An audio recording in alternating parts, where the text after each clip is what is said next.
Hello tout le monde. Oh, putain. Je suis Kevin Razi et vous êtes dans CKR, le podcast préféré de vos podcasteurs préférés. Toujours en honneur, un plaisir, un privilège de pouvoir papoter avec vous, analyser comment les médias courent l'actualité, se taper des barres et parfois s'énerver, mais toujours dans le cadre des conventions de Genève.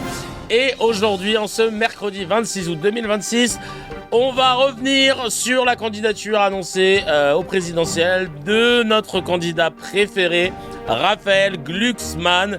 Et autant vous dire que c'était claqué comme d'habitude. Mais avant ça, merci d'être là. Merci d'avoir été fidèle au poste pendant tous les jours du mois de juillet. On n'a pas du juillet, de tous les jours de l'été, juillet et août, on a été ensemble, on n'a pas bougé, on a tenu, et là on arrive tranquillement à la rentrée, et on est encore là, donc on peut s'applaudir, bravo, merci à vous, parce que sans vous, évidemment, ce podcast n'existe pas. Merci à toutes celles et ceux qui participent, que ce soit comme Mademoiselle Mou et d'autres sur Twitch, à prendre des subs. Parce que j'ai découvert que Ribo et Modem étaient à 2000, 2500 euros grâce à leur sub. Nous, on est à 200, 201 euros maintenant. Mais c'est pas grave. Merci quand même déjà pour la force. Merci à Okuto pour le Twitch, à GL011, oulala, voilà, GL, à Geeks, à PKR, qui ont donné de la force sur Twitch. Et si vous avez les moyens de pouvoir le faire sur n'importe quelle plateforme, n'hésitez pas, sur Kik, sur YouTube aussi, ou bien juste, t'as pas d'oseille mais tu veux aider ? Tu laisses tourner une playlist CKR, chacal. Tu laisses tourner une playlist CKR et tu mets en 144p, comme ça te bouffe pas trop de bande passante. Et ça prend comme ça de la monétisation. Tu mets ça, tu coupes le son, tu mets ça de côté, tranquillement.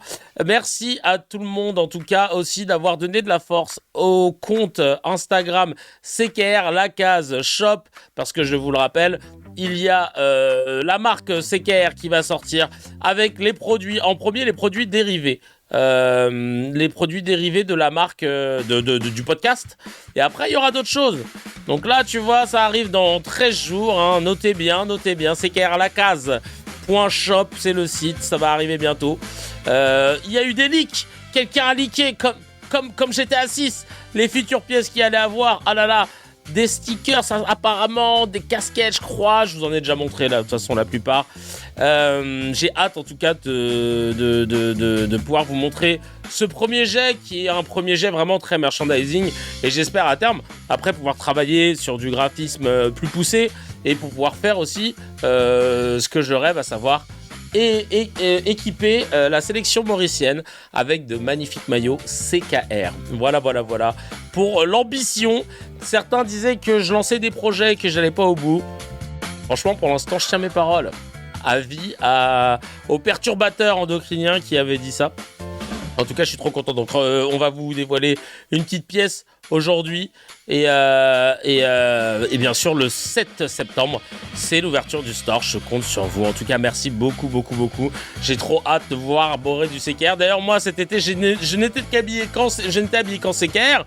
Et figurez-vous que j'étais... Alors, attends, là, parce que carrément, je coupe le son. Parce que quand même, l'improbabilité du bail. J'étais avec mon petit t-shirt CKR et avec Gaël et sa famille à la fête de l'oignon à Roscoff, à côté de Brest. Oui, j'ai été à cette fête. C'était génial. On s'est bien marré. On a goûté de la glace à l'oignon. C'est dégueulasse. Et parce que j'arrêtais pas de dire ça toute la journée. Hey, imagine la fête de l'oignon, tu dois avoir de la crème glacée à l'oignon, machin. Il y en avait. C'était dégueulasse. Vraiment, là, pour le coup, c'était même pas une révélation. Alors qu'à l'inverse, on a mangé une crêpe. Écoute-moi bien, chacal. À la frangipane, une dinguerie. Bref, figurez-vous qu'à la fête de l'oignon... Oui, j'ai bien été à la fête de l'oignon.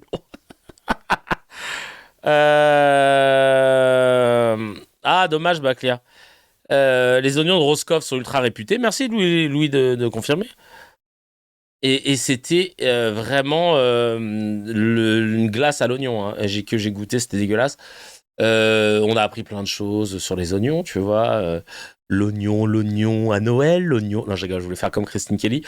Et il y a quelqu'un qui m'a envoyé un message sur Instagram pour me dire « J'étais pas sûr que ce soit toi que j'ai vu à la fête de l'oignon à Roscoff, mais si c'est toi en tout cas, merci pour CKR et tout. » Les gens ne se doutent pas que le Lord of Cracks puisse se balader à la fête de l'oignon. Mais en fait, c'est marrant parce que au même endroit de cette fameuse fête de l'oignon, il y avait aussi à Roscoff, les fameuses crêpes à la frangipane, mon Dieu, mes meilleures crêpes ever, banger, je vous le confirme, je vous le conseille.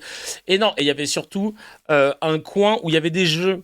Il y avait des appareils de l'époque, tu vois, des machines à vapeur, des machins, et il y avait un endroit gratuit, libre d'accès, où tu joues à des jeux à l'ancienne, tu sais, des boules de bois, des palets que tu dois envoyer dans un trou, des machins.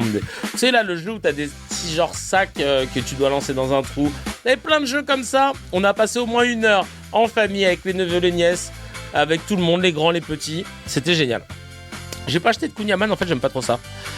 Et il y a, évidemment, à Roscoff, il y a Sefiu, qui vient de là-bas, Sénégalo-Rouskov Molotov, évidemment, qui est une star là-bas dans la ville de Roscoff. Non, je rigole, évidemment, c'est faux, mais ça aurait été très drôle.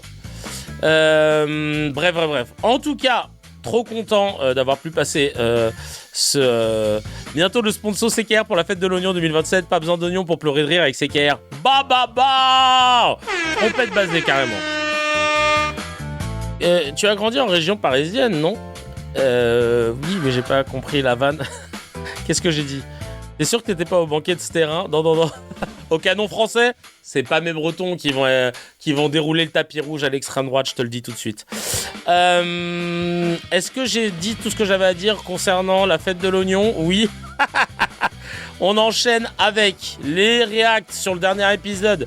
Leila Blouchou, CKR, ça m'a manqué. Toujours un plaisir de se retrouver. On avait besoin de rigoler. Et merci de dire encore une fois les termes concernant la Yadan, qui est à nouveau en roue libre. Merci à toi, Leila Blouchou, de participer, que ce soit sur le Telegram. Et je vous invite d'ailleurs à rejoindre le Telegram. N'hésitez pas. C'est ici que tout se passe. Les vidéos qu'on va traiter dans CKR, on les chope sur le Telegram avec vos commentaires. Marion qui nous dit: quelqu'un peut envoyer les vidéos de l'IDF en pleine action à Madame Yadan pour lui montrer ce que c'est la violence inouïe. Totalement d'accord avec toi. Je suis effaré de voir qu'une députée française n'a pas mieux à faire que de critiquer une influenceuse. Vous n'avez pas de travail, du travail à faire, madame. Je suis effaré avec notre fric. T'as dit les termes, Marion. Merci. Je peux pas dire plus. Là, t'as dit les termes. Rachid qui dit: quand tu vois que cette députée veut mettre en place les fêtes du village Alicia, on a l'habitude dans la ruralité, notamment les espaces de gens en bois, c'est juste rigolo de te voir découvrir ça. Putain, mais ouais, j'avoue. Oui, mais non, mais j'ai grandi à Paris. Donc, Alicia, j'avoue, vous avez l'habitude de convivialité, nous non. Purée de pommes de terre, c'est là que tu vois que c'est triste, les grandes villes et l'individualité. Salam depuis la ligne P en chemin pour mon licenciement MDR. Force à toi, Inaya. D'ailleurs, je t'ai répondu, je t'ai envoyé un message sur le Discord. T'iras checker. Rachid qui dit: quand tu vois cette députée, que cette députée veut mettre en place un fonds spécial versé par la France pour les franco-israéliens, pour que les franco-israéliens puissent retourner coloniser la Palestine, subventionné par la France en toute tranquillité. Et le pire, vu le gouvernement actuel, ça peut passer. C'est pour ça qu'il faut voter en 2027. Même si, les politiques sont tous pareils, etc. Chacun, j'étais pareil que vous. Mais là, je sais qu'avec LFI, il y a moyen qu'on puisse dégager tous ces apparatchis. Et en plus, ces susboules du gouvernement israélien qui sont en train de diviser les Français. Et on peut mettre un terme à tout ça. Et je sais qu'il y en a plein, notamment des Français de confession juive qui ont LFI en horreur, tu vois. Des potes à WAM, jamais de leur vie pourraient mettre un bulletin pour Mélenchon. Et je vous le dis, et je vous le redis, à tous mes frères et sœurs de confession juive qui vivent en France, ne vous inquiétez pas, je m'en porte garant de votre sécurité. Il ne se passera rien à votre égard si la France insoumise arrive au pouvoir. Parce qu'on est du même côté. Tout simplement.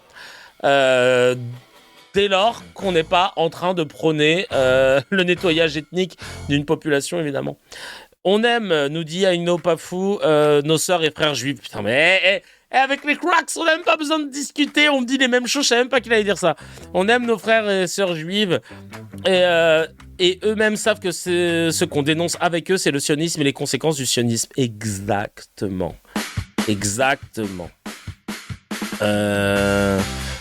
Dominique qui nous dit: vive les juifs qui s'opposent au génocide commis par Israël. parce qu'il faut de la force pour s'opposer à ton entourage, ta famille et à la pression que ça peut générer. Donc évidemment, force à toutes celles et ceux qui s'y opposent. Big up à Tzedek et à toute leur équipe. On est ensemble, j'ai hâte de pouvoir les rencontrer. J'aimerais bien pouvoir faire un truc avec eux un jour. Mais de façon informelle, hein, même pas forcément film ou quoi que ce soit, juste de les rencontrer. J'ai plein de questions à leur poser. Franchement, on a de la chance. On a de la chance d'avoir des personnes comme Tzedek qui vraiment disent les termes, prennent des positions et ça doit vraiment pas être facile. Force à ceux qui souffrent de l'essentialisation des juifs. Exactement. On passe direct à la news HMD Chacal, c'est parti.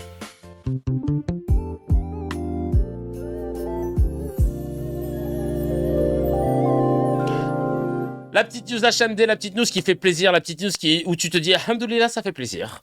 Et là, c'est les Pays-Bas qui boycottent de nouveau l'Eurovision face à la participation d'Israël. La chaîne publique néerlandaise Avrotros vient d'annoncer son retrait de l'Eurovision 2027 pour la deuxième année consécutive.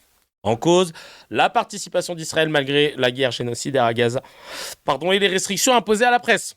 Pour le diffuseur, le concours ne peut plus prétendre à la neutralité tant qu'un État engagé dans un conflit militaire de grande ampleur y participe. Un nouveau boycott qui met directement la pression sur l'UER.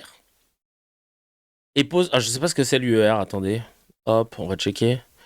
C'est combien de fois par an l'Eurovision? C'est censé être qu'une fois. L'Union Européenne de Radiodiffusion. Ok, d'accord. Merci bien. Et pose une question simple. Peut-on encore parler de neutralité quand Israël participe au concours malgré la guerre génocidaire à Gaza? Et puis surtout...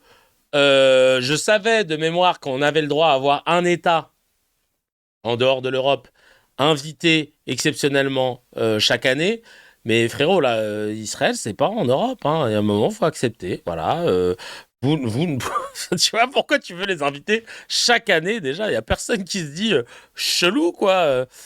D'ailleurs, une vidéo de Shannon Seban, je sais pas, mais...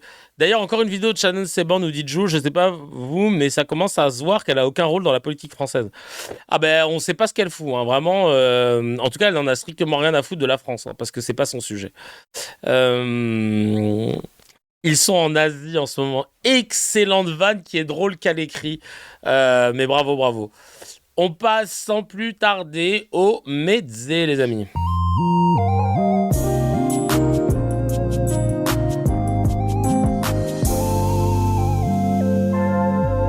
Le Mezzé, les petites news à partager entre amis, en famille, si tu es au taf, si tu es dans les bouchons ou dans les transports sur la ligne EP, big up à Beach to Witch, et que tu pars, ou alors que tu es déjà au taf, dans l'open space, ou que tu es en train de réviser, whatever, et que tu n'as pas envie de parler aux gens, t'inquiète, Chacal, on va faire un petit tour de ce qui s'est passé dans l'actualité médiatique. On va essayer de se taper des barres, on va parfois s'énerver, et tu pourras en parler après à la pause déj, à la machine à café. Force à toutes celles et ceux qui sont au charbon, au télétravail comme Cartisso, ou bien dans la street, alors pas sous le cagnard, hein, mais plutôt sous une température assez tranquille, je crois, hein, sur toute la France. L'anticyclone des Açores remonte sur le pourtour méditerranéen. Non, je rigole. Voilà, toutes celles et ceux qui sont au charbon, on est ensemble, et dans les bouchons, et dans le chassé-croisé des juilletistes et des Haussiens. Oui, parce qu'il y a peut-être un chassé-croisé de gens qui voulaient partir en vacances le mercredi 26 août et d'autres revenir. Alors j'invente des trucs. Merci Sébastien Folland. Donc voilà. On est ensemble et on commence avec Haïti. Cette vidéo-là, je connaissais en plus cette histoire. Hamza m'en avait parlé, Dr H, big up à lui. Et le fait de le revoir, on me l'a renvoyé et je me suis dit, putain, je l'ai rajouté dans Kayfabe, parce qu'en plus ça touche un peu les banques, et pas qu'un peu d'ailleurs, et je me suis dit que c'était intéressant de reparler de cette histoire. Je vous précise pas de quoi je parle, parce que la vidéo est très bien faite, elle est signée AJ+, et un créateur de contenu dont je n'ai pas le nom là, et qui a fait le job, et je m'en excuse, et si vous avez son nom, évidemment, n'hésitez pas à le balancer dans le chat, comme ça je le dis à haute voix. On écoute tout de suite cette histoire scandaleuse que la France et surtout les États-Unis ont fait peser sur le dos des Haïtiens après avoir gagné leur indépendance. Je rappelle, parce que je crois que c'est pas explicité dans cette vidéo. Haïti obtient son indépendance en 1804. C'est la première colonie qui arrive à obtenir son indépendance. Révolution d'esclaves face aux colons qui étaient la France.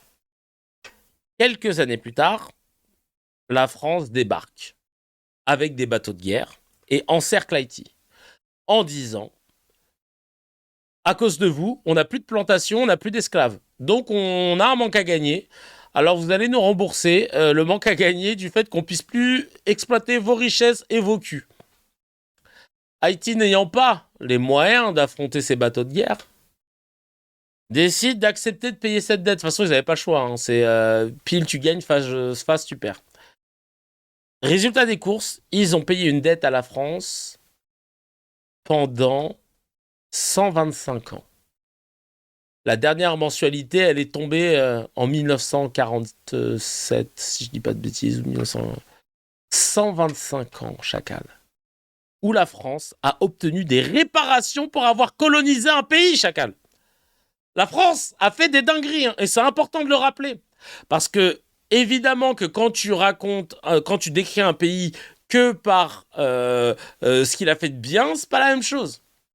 Ah bah c'est pas la même perception, et nous malheureusement c'est la perception qu'on a de notre pays. Quand on a grandi en France, qu'on a eu l'éducation française, etc. On nous raconte pas ça. On nous met un petit encart sur le code noir, l'esclavage, vas-y vite fait. Mais sinon on nous raconte pas ces choses-là, c'est très grave. Des gens qui se sont fait coloniser, réduits à l'esclavage, pillés dans leur richesse, se retrouvent à payer des dédommagements à des colons. C'est pas Éric Zemmour qui va t'en parler, il serait même probablement très raccord avec ça. Oui, bah c'est normal, ils nous ont tué le business. Et donc, après ça, il y a une autre dinguerie, hein, la foudre s'abat jamais deux fois au même endroit. Et ben force est de constater que Haïti est l'exception qui confirme la règle. Les États-Unis ont massacré des milliers d'Haïtiens afin d'enrichir les banquiers de Wall Street. On est en 1914. 8 marines américains pénètrent dans la banque d'Haïti. Ils vident les coffres et s'enfuient en emportant dans des caisses en bois une partie des réserves d'or du pays. Mais ça ne leur suffit pas. Et l'année suivante, l'armée états-unienne revient pour occuper militairement Haïti pendant 19 ans. Ils iront même jusqu'à rétablir une forme d'esclavage, en enlevant de force les Haïtiens et en les faisant travailler de nuit comme de jour, sans rémunération. Ceux qui résistèrent furent froidement tués, les États-Unis n'hésitant pas à tirer sur une race qu'ils considéraient inférieure. Mais là où ça devient fou, c'est que derrière le braquage et l'invasion américaine se cachait un plan bien plus large, poussé par Wall Street. La National City Bank of New York, l'ancêtre de Citibank, une banque américaine, souhaitait prendre le contrôle de la banque nationale et des finances haïtiennes. C'est elle qui a multiplié les pressions pour que les États-Unis interviennent, prennent l'or de la banque, le placent chez eux et envahissent le pays. Ce qu'ils ont fait. Une des raisons invoquées pour justifier l'invasion était que Haïti était si pauvre et si instable que si les Américains n'en avaient pas eux-mêmes pris le contrôle, une autre puissance l'aurait fait à leur place. Le secrétaire d'État Robert Lansing lui-même dépeint l'occupation comme une mission civilisatrice qui mettra fin à l'anarchie, à la sauvagerie et à l'oppression. Dans ses écrits, il affirme que la race africaine est dénuée de toute capacité d'organisation politique. Or, on le rappelle, si Haïti est aussi pauvre à l'époque, c'est en grande partie parce que sa population a été contrainte de payer des dédommagements aux anciens esclavagistes français pendant des générations, et que les banquiers du même pays l'ont rendu complètement exsangue, à coups de prêts abusifs. Mais là où ça devient diabolique, c'est qu'une fois la Banque nationale haïtienne passée sous le contrôle de la National City Bank, les États-Unis ont eux aussi imposé à Haïti de nouveaux prêts très désavantageux. Rends-toi compte que sur une période de 10 ans, un quart des revenus publics d'Haïti a été dévolu au remboursement de dettes contrôlées par la National City Bank. Un quart. À l'époque, c'est 5 fois le budget des écoles publiques du pays. L'argent qui aurait dû servir à créer des hôpitaux et à payer les travailleurs haïtiens, qui aurait dû servir à construire un pays jeune et déjà complètement asséché par les puissances coloniales, a fini dans les poches déjà à pleine à craquer des capitalistes états-uniens. Et presque personne n'en parle, alors que les répercussions se font encore sentir aujourd'hui. Les États-Unis... Bravo à ce gars basé comme au baseball et le capitalisme, les États-Unis, la France, les pays occidentaux. Voilà. C'est un truc de ouf. C'est un truc de fou malade. Les banques. Je parle en hashtag, mais ça me sidère, ça me foudroie de voir à quel point tout cela est minimisé, l'Occident et son impact sur tout le reste du monde. minimisé. Et c'est pour ça que ça me tient à cœur de toujours rappeler ça, parce que vous avez vu les narratifs. Si je vous dis, on est là dans un espace médiatique français, legit, à la BFM, etc., on vous dit la Russie, tout de suite, on a un biais négatif. Parce que Poutine, parce que Navalny, parce que exaction, non-respect du droit international, etc. Et on a tous les arguments pour expliquer pourquoi c'est problématique, la Russie. Je vous dis Corée du Nord, on a tous les arguments. Il lâche des chiens sur son oncle. Il a une puissance nucléaire ultra flippante en dehors de tout cadre. Le peuple là-bas est cloisonné. Ils n'ont pas le droit de s'échapper. Ils ne peuvent pas communiquer avec l'extérieur. Ils n'ont pas accès aux informations internationales, etc. On a toutes les raisons de se dire que c'est dangereux. N'importe quel pays du Moyen-Orient, bah ouais, mais à peine de mort, coup de fouet, les femmes n'ont pas le droit de porter ci ou de conduire ça. On a toutes les raisons. Et quand on arrive à la France, aux États-Unis, à l'Angleterre, on n'en parle pas pareil. Alors que c'est les États-Unis qui ont lâché la putain de bombe. La putain de bombe atomique, les seuls à l'avoir fait sur une population, c'est eux. 70 000 morts d'un coup. Tiens, c'est le nombre recensé de morts à Gaza, dis donc. Et c'est là que le bas blesse. Quand tu listes toutes les dingueries que la France, que les États-Unis, que les Britanniques ont fait, on devrait avoir la même méfiance. Et vous, maintenant, vous arrivez à comprendre, parce on vous a baigné dans ces guerres, dans ces histoires de narratifs et de kayfabe, parce que c'est ça qui nous fascine. Là, tu peux comprendre pourquoi il y a des pays africains qui détestent la France, pourquoi il y a des pays, pas qu'africains d'ailleurs, extra-européens qui détestent la France. Parce que eux, ils grandissent avec tous les faits, tous les points noirs qu'on a commis dans notre histoire. Le problème qu'on a en France maintenant, parce que on n'est pas tributaire, enfin je veux dire, de ce que des gars ont fait il y a 2 siècles. En revanche, on est tributaire de la façon dont on l'assume ou pas. Et de notre façon à essayer de réparer les choses ou pas. Je ne comprends pas pourquoi... voilà, quand on parle de l'axe du bien, merci Habibovic, quand on parle de l'axe du bien, c'est le bien contre le mal, etc. C'est des choses qu'on a encore entendues il y a même pas un an, avec Routel Krief, qui parlait de l'Iran, qui parlait d'Israël, etc. Non, mais il y a un moment, il faut dire, voilà, c'est un peu manichéen, mais que c'est quand même le bien qui se lutte contre le mal. Toi, t'es le bien, cousine. Nous, on représente le bien après tout ce qu'on a fait, qu'on continue de faire. Nous, on représente le bien. Et c'est ce narratif que j'essaye de casser. Et c'est pour cela que j'ai créé CKR. C'est pour décoloniser les narratifs. Parce que, en étant dans un pays étranger, et c'était en Algérie, au moment où j'ai imaginé CKR, pas dans la forme podcast, mais dans l'idéologie, c'est là que je me suis dit, mais en fait, tu grandis dans un autre pays, tu as une perception qui est différente. Ce qui serait intéressant, c'est de pouvoir avoir les perceptions de tout le monde pour comprendre ce qu'on chacun se reproche. Et nous, en France, on a une incapacité à se remettre en question. On déteste ça. Regardez juste même un journaliste qui fait une dinguerie, qui ment, qui manipule. Comment c'est une galère de devoir obtenir des excuses à tel point qu'on a même inventé la loi CKR. Donc vraiment, c'est incroyable. Et je pense que c'est important d'avoir cette conscience. C'est de se dire que oui, on n'est pas... les gens ont des choses à nous reprocher et des choses très graves. Je pourrais parler de Tiaroy au Sénégal.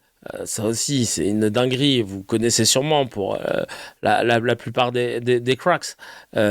C'était en 1944, quand l'armée française a tué des tirailleurs sénégalais qui réclamaient leur solde de guerre impayé. On a des tirailleurs sénégalais qui ont été pris de force la plupart du temps pour aller défendre la France face aux Allemands. Ils ont réussi à survivre alors que pour la plupart, ils étaient envoyés au front tels de la chair à canon sans même avoir de munitions dans leurs fusils. Je sais pas si t'imagines. Et dans ce lot, il y en a qui ont réussi à survivre. On les renvoie au Sénégal. Ils ne défilent pas avec De Gaulle sur les Champs-Élysées. Non, parce qu'il faut donner l'impression que la France s'est libérée par elle-même, par des Blancs. Et les Sénégalais Et d'ailleurs, les Maghrébins qui ont combattu aussi, ils s'en foutaient. Je pense que tout ce qu'ils se disaient, c'était déjà, Dieu merci, je vais pouvoir retrouver ma famille. Et je vais être payé, et voilà. Sauf que pour la plupart, ils n'ont pas été payés. Et il y a des Sénégalais qui ont fait une manifestation à Thiaroye, 1er mars 1944, si je dis pas de bêtises. Thiaroye, à côté de Dakar, au Sénégal. Une manif. On va être payé. On a défendu la France. On ne demande pas une prime, juste d'être payé. Et en retour, les soldats les ont encerclés. Alors eux, ils se sont dit, qu'est-ce qu'ils font là? Et on les a tués. On les a tués. On les a fusillés pour avoir réclamé l'argent qui leur était dû, pour avoir défendu la France. Et ça, c'est la France qui a fait ça. Et c'était il n'y a pas si longtemps. C'était il y a moins d'un siècle. C'était il y a moins de 100 ans.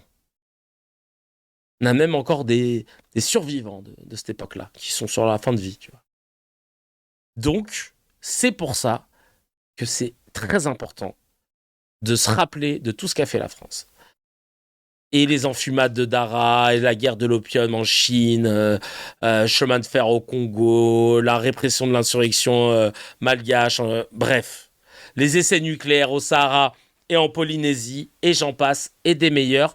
Donc on n'a pas de leçon à donner. Quand on nous parle de la Russie, de la Corée, de l'Arabie Saoudite ou whatever, on n'a aucune leçon à donner parce qu'on a trucidé des gens, on a fait des choses inhumaines. Et c'est ultra important de se le rappeler, histoire d'avoir un recul.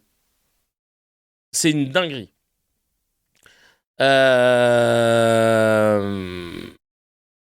enchaîne avec la deuxième news du Mezzé, hein, on n'en est qu'à la deuxième. Mais là, ça me tenait à cœur parce que hier, ça m'a fait écrire carrément pour mon spectacle, tellement ça m'a foudroyé. J'ai hâte que vous puissiez voir Kayfable, ce spectacle, qui est un peu le vôtre parce que vous y avez participé avec les Colcaire. Comme je vous l'ai dit, il n'y aura pas... même pas 1% ou 2% de tout ce que vous m'avez dit, hein. Je préfère vous prévenir, mais ça m'a nourri de ouf. Donc, et on fera sûrement une autre session de Colcaire. Éric Nolot refuse de vendre son âme.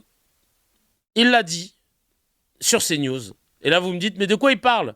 Il l'a déjà fait moult fois depuis qu'il est sur CNews et qu'il soutient bec et ongle le gouvernement israélien. Non. Il parle, évidemment, du parc Dragon Ball Z. Ah ben justement, ça rejoint un petit peu ce qu'on disait juste avant.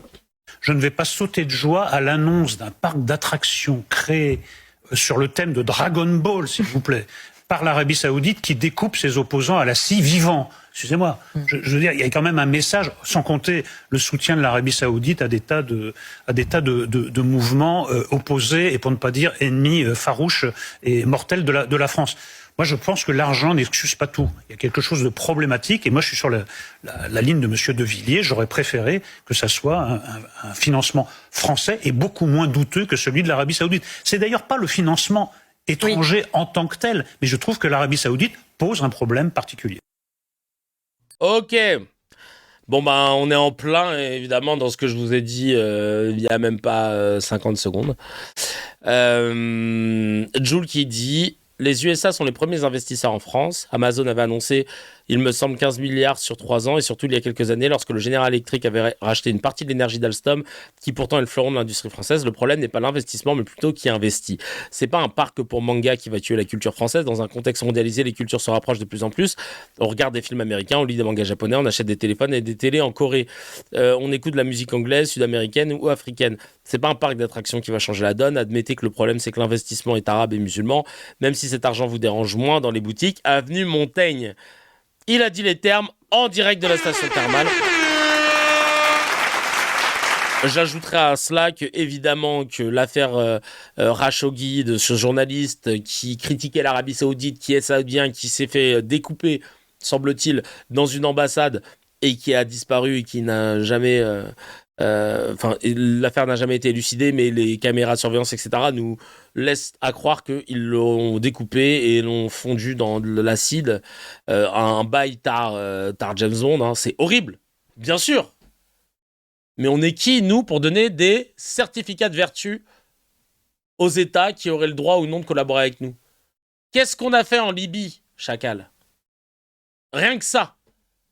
J'ai pris un truc relativement récent pour pas qu'on me dise oh, tu vas pas nous ressortir les trucs qui datent du 19e siècle, Haïti, etc.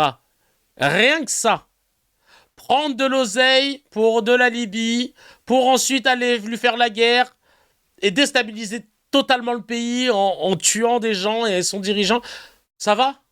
On va distribuer des certificats de vertu de qui a la main propre pour mettre de... Il n'y a personne qui a la main propre dans ce game, Chacal. Vous faites de la politique, qu'est-ce que tu veux? Qui a la main propre? Donc c'est facile de venir... Chacal, ton boss, là, tu as le cul posé sur la chaise d'un plateau de CNews. Vincent Bolloré, tu crois qu'il a les mains propres?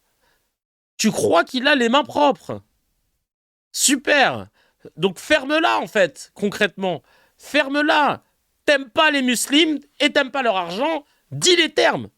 Dis les termes. Et encore une fois, je le précise, c'est inacceptable ce que l'Arabie a fait à ce journaliste et toutes les autres choses d'ailleurs. Et la guerre au Yémen, etc. On n'est pas alignés. Hein. Mais au même titre que tous les autres pays, nous inclus. Donc là, le problème, c'est les musulmans, quoi. Ah ouais, vraiment... Ça fout le seum. Ça fout le seum. Non, mais encore une fois, Alicia, on est totalement d'accord. Et vraiment, je ne valide pas du tout. Voilà, si tu t'arrêtes le business pour cette raison, dans ce cas, il faut arrêter. Exactement, Mehdi, il faut arrêter avec la Chine, il faut arrêter avec les States. Les States qui soutiennent le génocide à Gaza. La Chine qui a des camps où ils enferment des musulmans, les Ouïghours. Alors dans ce cas, on arrête aussi avec eux. Pourquoi là, on n'a pas fait de débat? Je refuse d'accepter qu'on débatte que pour l'Arabie Saoudite. Parce que c'est des musulmans. Je dis les termes. C'est parce que c'est des musulmans que c'est dérangeant. Ils font les mêmes merdes que tous les autres États. Ils sont putain de bougnoules musulmans et ça fait chier les Français. Il faut dire les termes. La Chine fait des dingueries, on s'en bat les couilles. Les États-Unis font des dingueries, on s'en bat les couilles. On va leur donner des clubs de foot, on va leur donner des industries. Il faut arrêter à un moment. C'est parce que c'est des musulmans, des Arabes, que ça fait chier. Aucun pays n'est exempté. À la rigueur, l'île Maurice. Si tu veux faire du business avec l'île Maurice, nous, on n'a pas d'armée, Chacal. Donc vraiment, même si on voulait faire des dingueries, alors on a dû en faire. Hein, je connais pas l'histoire de mon deuxième pays par cœur, mais... voilà, il y a dû avoir des trucs. Mais voilà, c'est vraiment... Bref. On enchaîne. Avec... Aïe, Mathilde Panot qui est passée en garde à vue. Elle a été en garde à vue chez Apolline de Malherbe. Je pense que je vais flouter. Je sais plus si... alors, figurez-vous que sur RM, ce qui passe sur BFM, on n'a pas besoin de flouter pour les droits, mais alors quand c'est Apolline, il faut flouter de temps en temps. C'est compliqué. Il n'y a pas de souci, après je respecte, c'est les droits. On fait comme on peut, hein. Mais on va regarder, enfin ça vous regarde pas, de toute façon pour la plupart vous écoutez. La garde à vue de Mathilde Panot face à Apolline de Malherbe. Mais elle s'en est bien sortie à Skip. J'ai pas encore vu l'extrait, on va le découvrir ensemble. Pourquoi est-ce que nous pointons les ultra-riches dans ce pays? Parce qu'ils ont tout accaparé. Ils ont tout accaparé au point qu'une poignée de personnes détiennent autant que la moitié du peuple de France. Cette situation doit s'arrêter et c'est ce que nous allons faire pour qu'on garantisse à chacun et à chacune une vie digne. C'est possible dans un pays aussi riche que le nôtre en allant chercher l'argent là où il est. Il y avait à vos côtés aux universités d'été de la France Insoumise, Anna Mougladis, vous l'avez d'ailleurs vantée sur vos réseaux sociaux. Elle est égérie Chanel. Je voudrais vous lire ce petit papier de Paris Match, c'était au printemps dernier. Ambassadrice de la maison depuis plus de 20 ans, Anna Mougladis portait ce mercredi 13 mai des créations Chanel haute joaillerie. La comédienne est apparue dans une silhouette entièrement brodée de perles multicolores, issue de la collection haute couture. Pour compléter sa tenue, la comédienne arborait plusieurs pièces de la collection de haute joaillerie tweed de Chanel, des boucles d'oreilles asymétriques tweed, frangées en or blanc et diamant, associées à une bague tweed brodée, également en or blanc sertie de diamants. Elle ne les portait pas aux universités d'été du... Vous venez de passer 1 minute à essayer de salir Non, une actrice je qui est voudrais venue comprendre la aux contradiction. universités d'été de la France Insoumise. Je vais vous dire. Je voudrais Mais elle est complètement teubée ou quoi? Elle est marbrée comme un marbé? Qu'est-ce qu'elle a raconté à Pauline? Elle nous a fait le descriptif Chanel d'une actrice. À chacun, mais vas-y, hein, tu peux me le faire moi aussi. Hein, je suis allé au Festival de Cannes. J'avais des sapes. Bon, j'avais pas des sapes de grands couturiers, surtout de couturiers qui font de la couture pour les gros. Big up à Capel. Et j'ai payé. Mais c'est quoi le rapport, en fait?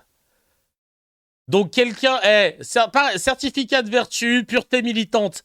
Alors elle vient à la France Insoumise pour militer et derrière elle est chez Chanel. C'est genre t'as tellement rien à reprocher que c'est ça.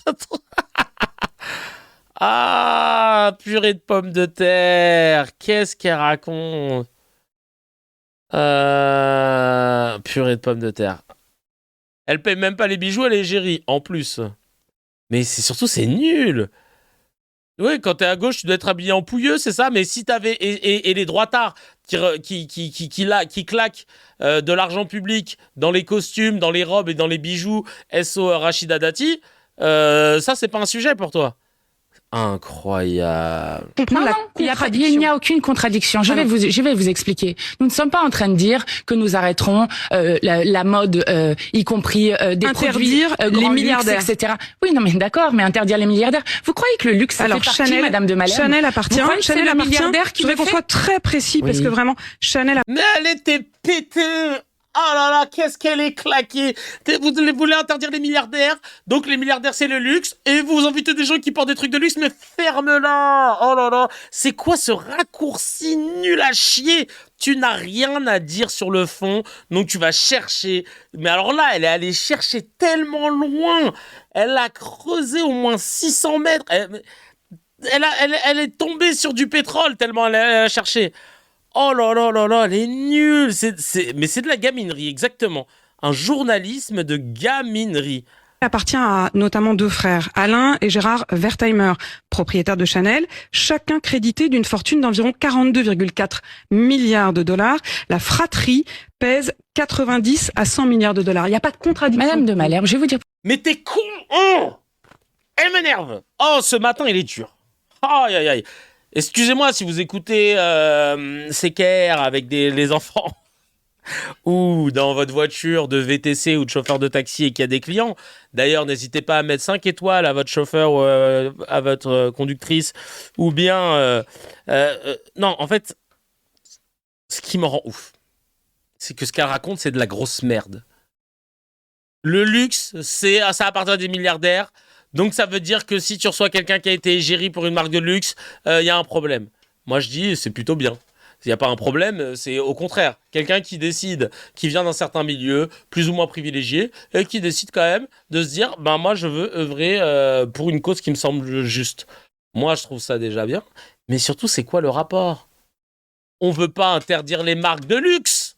Les marques de luxe génèrent de l'argent, il faut qu'elles soient... il faut que les gens à leur tête soient imposés au même titre que les personnes qui participent à l'effort de guerre du commun des mortels, de la classe moyenne, même un peu plus, parce qu'ils peuvent se le permettre, parce que si je retire 90% de la fortune de Bernard Arnault, il reste quand même milliardaire. Donc ferme-la, en fait, avec tes vieilles inquisitions comme ça. Mais elle est complètement con. Hein. Elle est complètement con. Et de toute façon... Les milliardaires, s'ils sont milliardaires, c'est qu'il y a un trou dans la raquette. C'est qu'il y a un moment où le robinet est fermé. Parce que tu ne peux pas accumuler autant d'argent. Et ne venez pas me dire, bande de droitardés que vous êtes, qui se cachent peut-être dans ce chat, que oui, mais c'est le fruit de leur travail. Ferme-la avec cet argument. Ose dire qu'une daronne, la mienne par exemple, qui a été gardienne d'immeuble toute sa vie et femme de ménage à côté, n'a pas assez travaillé pour mériter d'être milliardaire dans ce cas. Quelle est la notion de ton travail? Que du travail qui est valorisé socialement et non pas la réelle force de ce que veut dire le mot travail, et on rentre dans de la philosophie à ce moment-là. Donc vraiment, allez vous faire foutre, c'est pas normal d'être milliardaire de base. C'est qu'il y a un problème. C'est qu'il y a un problème dans la valorisation de ce que tu fais, c'est qu'il y a un problème dans les captations de ce qui devrait être distribué. C'est des anomalies. qui se multiplient depuis 10-15 ans. Le pire, c'est que la population s'appauvrit, les pauvres deviennent de plus en plus pauvres, et que les milliardaires pullulent de plus en plus. Donc on a un gros problème dans le système dans lequel on est. C'est qu'il n'y a pas de redistribution, il n'y a pas une redistribution juste et équitable, et on passe du temps à pointer du doigt le gars qui touche le RSA, la nana qui a profité des allocs, etc. Pourquoi il n'y a pas de contradiction? Vous croyez que ce sont les deux frères qui font concrètement? Je parle de par exemple des couturières, je pense de ceux qui travaillent. Oui, mais si vous supprimez les milliardaires, ils ne donneront plus de travail à ces gens-là. Mais non, mais vous savez pas que les travailleurs et les travailleuses savent faire eux-mêmes les productions qu'ils font. Et si certains riches... Elle est complètement con, Colline de Manière, marbrée comme un marbé, elle est comme ça. Mais s'il n'y a plus de milliardaires, il n'y aura plus Chacal, eux, si demain Bernard Arnault quitte LVMH, tu crois que la boîte s'effondre?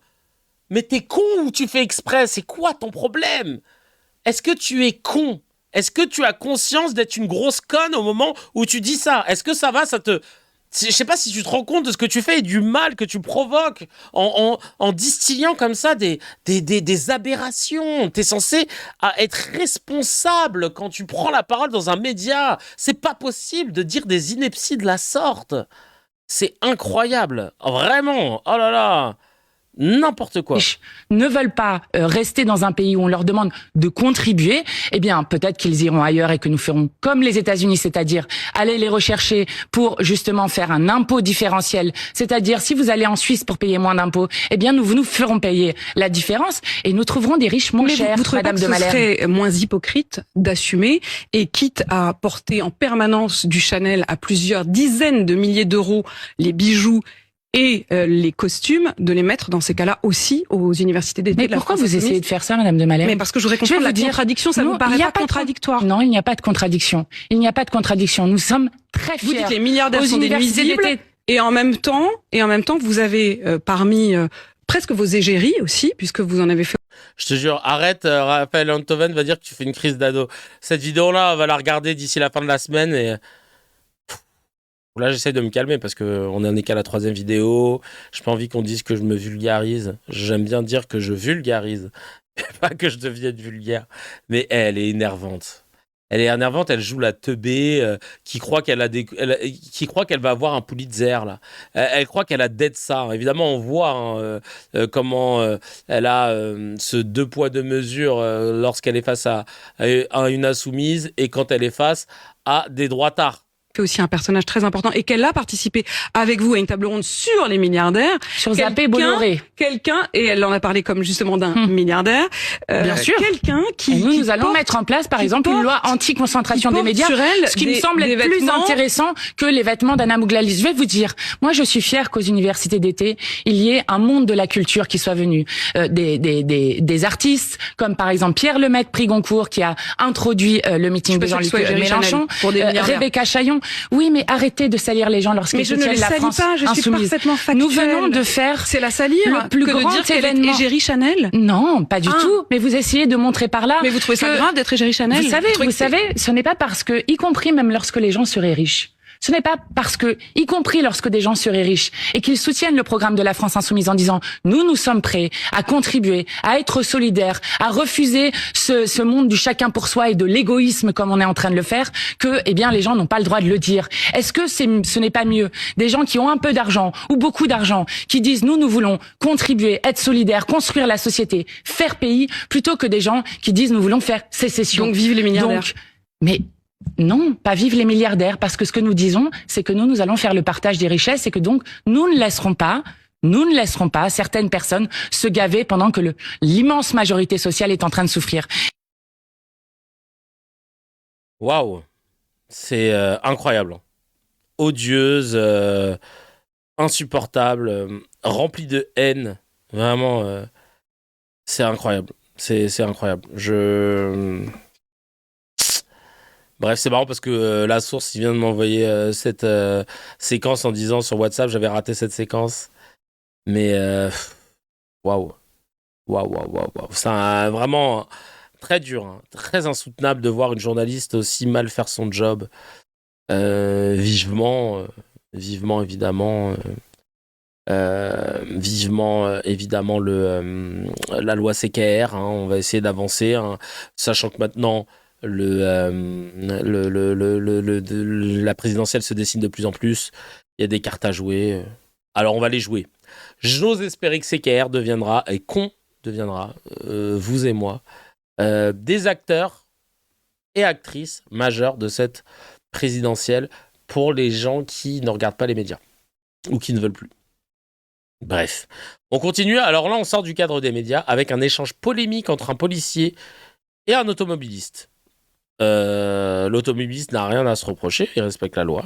Et d'un coup, le policier tient un discours qui va susciter l'indignation des internautes. Pourquoi ? Nous allons le découvrir ensemble. Bonsoir. Bonsoir. Bah, j'ai passé le rapport un peu tard, c'est pour ça qu'il a crié, C'est pas ça mais qui me gêne. c'est quoi qui vous gêne? Comment est-ce qu'on identifie votre véhicule? Grâce à la plaque d'immatriculation.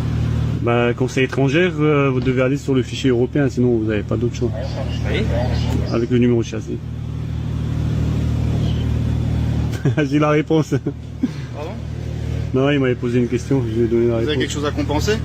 À compenser? Ouais, je sais pas, vous faites beaucoup de bruit pour pas grand chose. Bah, je lui ai expliqué, vous n'avez pas écouté, vous n'étiez pas là. Non, j'étais pas là. Donc vous avez quelque chose à compenser?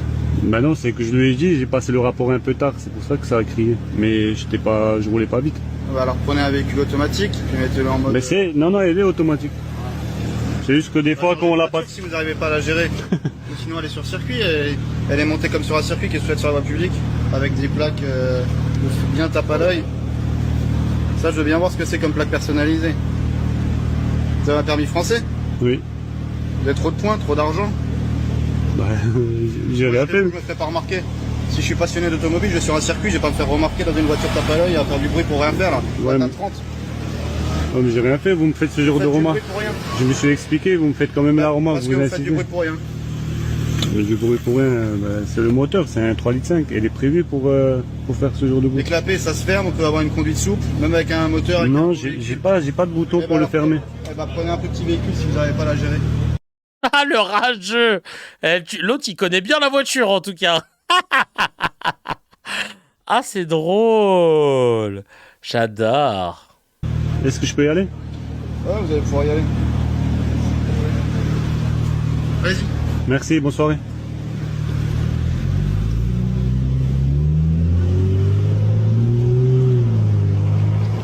Ça aurait été drôle qu'il parte et qu'il fasse un...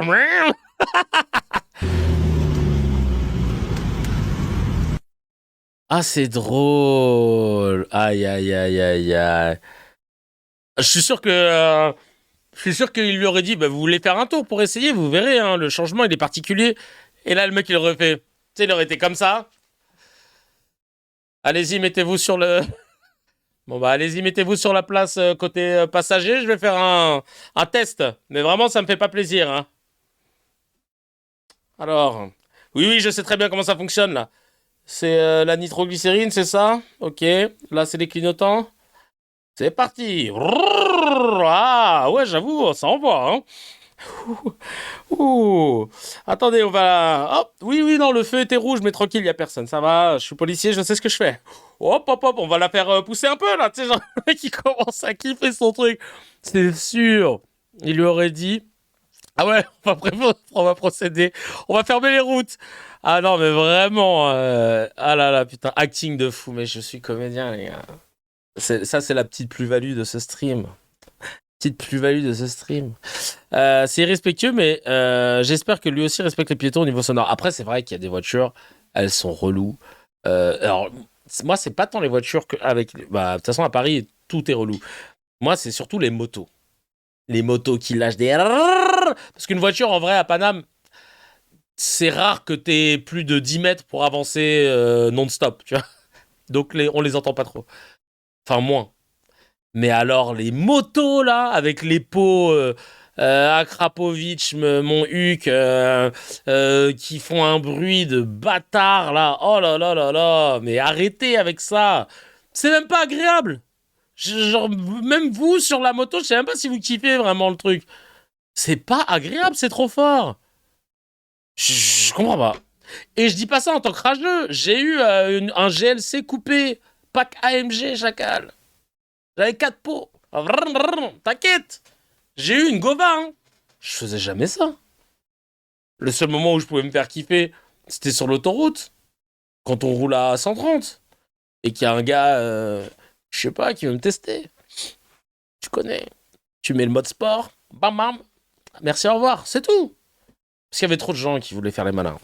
Des gens qui conduisent avec leur pénis. Hein, c'est les hommes, hein, évidemment. Qui veulent toujours faire les malins. Alors que moi, je reste au milieu. En fait, c'est quoi? C'est parce que je restais au milieu, moi. Tu sais, je roule jamais sur la file de gauche-gauche. Je roule toujours au milieu. Et il y en avait qui étaient là. J'avançais pas assez. Bah, je disais, dépasse-moi, quoi. Tu vois? Et les mecs, ils te dépassent et puis ils te regardent. Alors là, mon pote, s'il y avait personne devant nous, je continuais comme ça et je me calais à sa vitesse. Je le rendais ouf jusqu'à ce qu'il se rabatte. Voilà, c'est le petite victoire que j'ai eue comme ça. Ah, non, mais en tout cas, j'ai jamais fait de bruit. Alors, je doute que dans mon quartier, quelqu'un regarde le CKR avec un basané qui donne son avis, mais au cas où, la moto qui passe comme un ouf tous les soirs, 2-3 fois, entre 2 et 3 heures du matin, soit t'arrêtes, soit je t'attends en bas. J'ai passé le message. Ah ouais. Après, tu peux te poster en bas, à l'attendre avec une corde à linge. C'est toi qui roules au milieu, moi je te double à droite. Franchement, mais doublez-moi. Moi je suis au milieu, laissez-moi tranquille. Je roule à la vitesse autorisée. Je n'aime pas rouler à gauche pour rien, tu vois. Et le pire, c'est sur les autoroutes allemandes. Toi, tu crois que tu fais ton malin parce que tu roules à 150. Et parce que tu maîtrises, tu sais où sont les radars. Chacal, quand tu vas sur les autoroutes allemandes, sur les portions où il n'y a pas de limitation de vitesse, tu roules à 150, t'es au milieu. Voire sur la droite. J'ai flippé ma race. T'es là, tu te dis, oulala, je me sens plus pété, je suis à 155. T'as une voiture qui passe à côté de toi. Miaou. Et là, tu dis, mais attends, je suis à 55 ou à 155? Parce que là, vu la vitesse de la voiture qui vient de passer à ma gauche, c'est un train, je comprends pas. Ah ouais, non, ah ouais, laisse tomber. Les Allemands, rien à battre. Ouais, 250. Eux, c'est en dessous de 190 si tu n'existes pas. Et ce qui est marrant, c'est que sur les portions, il y a des moments où ça réduit très rapidement à 80 ou 90 parce qu'il y a des sorties. Et il n'y a pas une personne qui ne respecte pas le code de la route. Peut-être que c'est une solution, tu vois. Toute la testo des gars dont le levier de vitesse, c'est la bite, et ça leur permet, excusez-moi pour le langage, de décompresser. Et puis après, comme ça, ils respectent bien les règles, je sais pas. Les concentrations de bikers avec leur phallus motorisé ultra bruyant, dès qu'il y a 3 rayons de soleil, ça me brise les glaouis. Ouais, c'est chiant. Je me suis fait doubler dans ma Clio, j'étais à 150 par une Porsche facilement au-dessus de 250. Ah non, mais laisse tomber. Ah ouais, t'es à droite à 180, ouais. Non, je te jure. Avec le prix de l'essence, moi j'ai réduit ma vitesse. Bah tu m'étonnes, t'as pas le choix. Tu roules avec quoi comme voiture, toi, Lady? Sinon, au Liban, c'est GTA 6, 5. S'il n'y a pas de route, tu te la crées, c'est au premier arrivé qui passe. Putain, moi j'ai découvert ça en Algérie. Il y avait des fils, ça roulait au milieu. Genre, on sait jamais. Peut-être je vais aller à gauche ou à droite, dans le doute, je reste sur le... Eux, ils roulent sur le trait, quoi. Ça m'avait buté. J'ai l'impression d'être à la... MGK ou la Kia Venga. Ah, 2 voitures. Bah oui, c'est normal.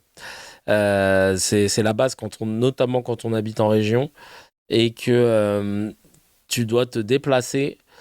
La MGK, je vois pas ce que c'est. MGK Urban. MGK Urban. Ah, c'est sympa. Ah, c'est... Attends. Je connaissais pas cette marque. C'est sympa, ça. Les 3 voies, il y en a minimum 5 en vrai. Ouais, je te jure. À Tunisie, 5 voies, c'est une portion à 3 voies. Ouais, voilà. Ah, c'est ça cette marque. Mais oui, je la connais. Oui, j'avais déjà vu sur la route. Bah, c'est sympa. C'est ça, c'est la marque anglaise rachetée par les Chinois. Ah, ok, d'accord. Bah, merci beaucoup. Ah oui, MG, bah oui, ça y est, ça me... Et la Kia Venga. Ouais, on est en train de passer en revue le patrimoine de Lady CC. Tu nous enverras les photos de la piscine après. Ah, ça c'est sympa. Alors là, c'est plus quand t'as pas les enfants. Ça, c'est pour te déplacer rapidement. Ah, je vais chercher un petit truc. Je vais faire une petite course. C'est là que tu chantes à tue-tête. Ok, je capte, c'est bien, c'est bien. Moi, j'attends la Xiaomi SU7 en France. Ah, Xiaomi, putain, ils font des téléphones, on en parlait la dernière fois avec les garçons. Ils font des téléphones, ils font des voitures. MG, ça va, ça roule bien. Et bientôt le Fenwick. Et bientôt le Fenwick, évidemment. Celui-là, on va le sortir, ça aussi. Ah merde, j'ai voulu faire ma blague, j'ai pas réussi. Eh ben non, toujours pas. Je n'arrive pas à réussir ma vanne avec le Fenwick. Voilà.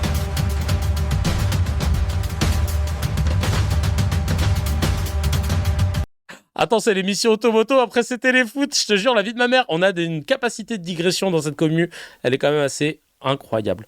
On enchaîne avec le dernier mezzé avant d'attaquer le scan. C'est une vidéo que j'avais vue il y a longtemps sur Blast. Je suis retombé sur l'extrait, je me suis dit que ce serait intéressant de vous le remettre. Avec l'erratum qui a été écrit dans la description. Heureusement que je suis tombé dessus parce que j'avoue que ça valait plus que juste de le mettre dans la description. C'est une vidéo de... Comment il s'appelle? Eureka, je crois. Et j'ai plus le nom de... Attends, je vais le trouver. De la nana qui est sur la vidéo aussi et qui, à la base, je crois, est monteuse, si je dis pas de bêtises. Et ils font des vidéos pour Blast. Je sais pas s'ils en ont refait depuis. Mais la vidéo était basée comme au baseball. J'essaye de retrouver... Non, j'arrive pas à retrouver le blaze. Vous me le donnez. Et il parle des éditorialistes économistes qui, pour la plupart, n'ont pas fait d'études d'économie. Ce sont juste des journalistes qui ont une appétence pour l'économie et qui, donc, le vulgarisent. Mais parfois, ils sont mentionnés comme étant des économistes. Et c'est là que le bas blesse. On regarde ça tout de suite. Si vous avez un jour allumé une télé, vous avez dû tomber sur ce fameux monsieur chauve qui parle d'économie. Mais non, mais pas moi, je suis jamais à la télé en plus. Oui, non, on parle de François Langlais. C'est le monsieur économie du PAF. Vous avez peut-être aussi déjà vu Emmanuel Le Chypre, Nicolas Dose, Alexandra Ben Saïd, Dominique Seux ou Stéphanie. Emmanuel Le Chypre, lui, c'est sûr, il joue dans un Pixar, je maintiens ma take. Je pense qu'il y a des gens de chez Pixar, ils ont vu sa teuté, ils ont dit ça va être un personnage.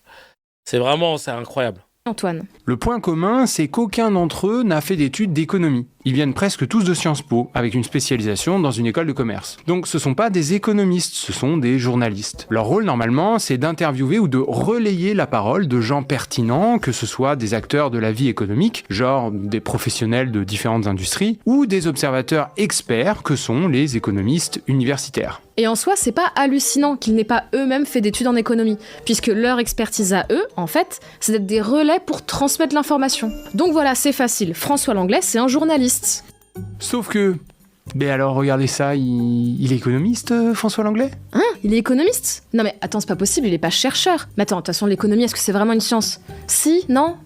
Je suis perdu. Bah attends, peut-être c'est parce que c'est un peu aussi un financier, donc tu sais, financier, économiste... Non, il est pas financier. De toute manière, un financier, c'est pas un scientifique, donc c'est pas un économiste. Attends, des scientifiques en économie ? J'aimerais bien voir ça. Bah, enfin, Marina ? L'économie, c'est une science ? Bah oui, une science sociale. Alors c'est ultra intéressant parce qu'après il te montre comment il n'y a pas de consensus dans cette science qu'est l'économie, étant donné que tu as des économistes orthodoxes, hétérodoxes, etc. Donc ça veut dire que autant il y a un consensus pour t'expliquer que veut dire l'inflation par exemple, mais où là n'importe quel économiste va te donner la même définition, mais que derrière pour t'expliquer comment sortir d'une crise économique, certains vont te parler d'intervention de l'État, d'autres vont te dire qu'il faut libéraliser encore plus le marché, donc c'est là que c'est intéressant. Bref, et ils ont un petit erratum sur... mais déjà, c'est dangereux hein, de mettre ça.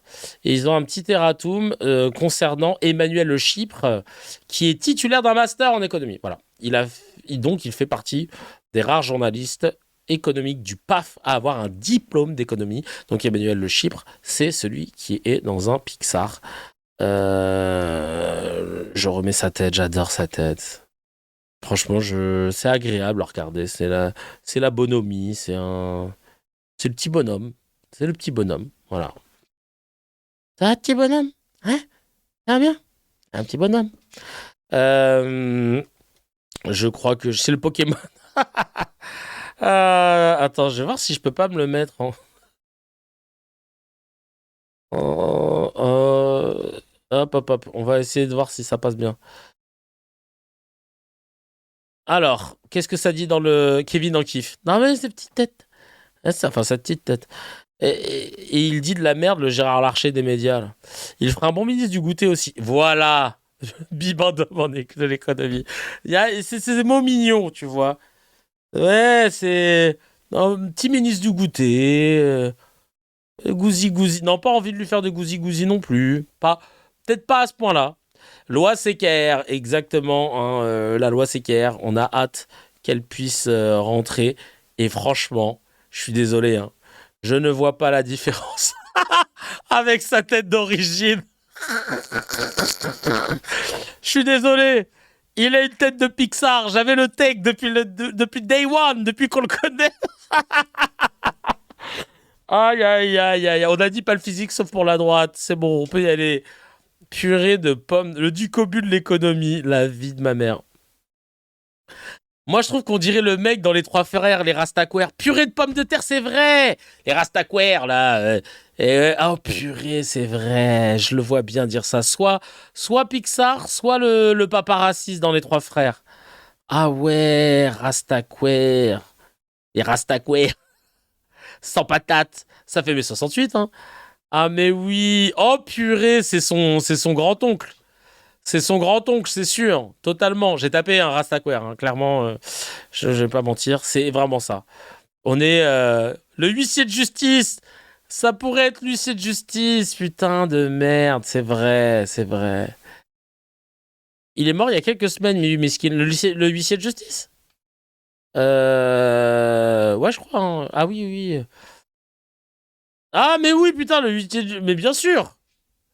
Mais c'est le huissier de justice, en fait. Bien, c'est le huissier de justice fort. Putain, tu pouvais pas faire plus huissier de justice alors que le gars c'est un comédien. Il a fait probablement une école d'art dramatique et tout. Et souvent quand t'es un artiste, t'as des sensibilités de gauche et tout.